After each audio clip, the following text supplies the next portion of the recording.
So, parang pagod ang Panginoon during that time. Kaya sila inaya niya yung kanyang mga disciples. Tara, doon tayo lumipat sa kabilang ibayo. Okay.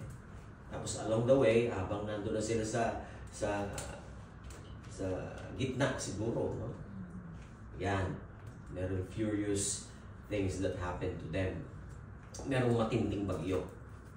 Ang ganda nung matotoo kanina, sabi ko pa, yan pa kaya yung sasabihin ko, diretso ko pa ito.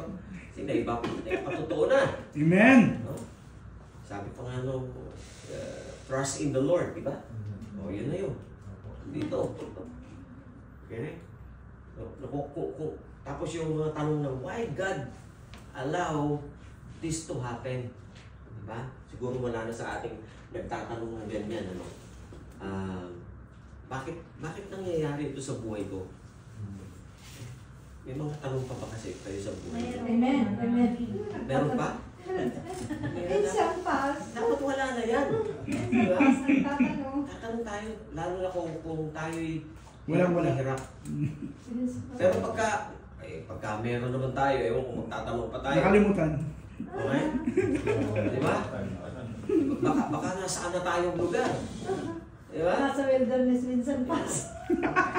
Baka imbis na magpuri ka sa Panginoon, nandun ka sa, nasa mall. Okay? Spending what you have. Pero ito ay talagang normal na nangyayari sa bawat nilalang. Yung magtanong.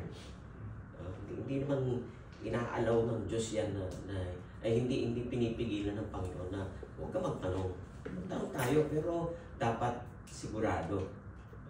And then pangalawa, what is the greatest storm that you encounter? Like this event. Ano yung greatest storm na sa kanila ay talagang nagpayanig sa kanila? Siguro itong storm na ito, biro mo, shipwreck. Imagine mo. Bagyo. Sabi, talagang furious. Sabi ng Biblia.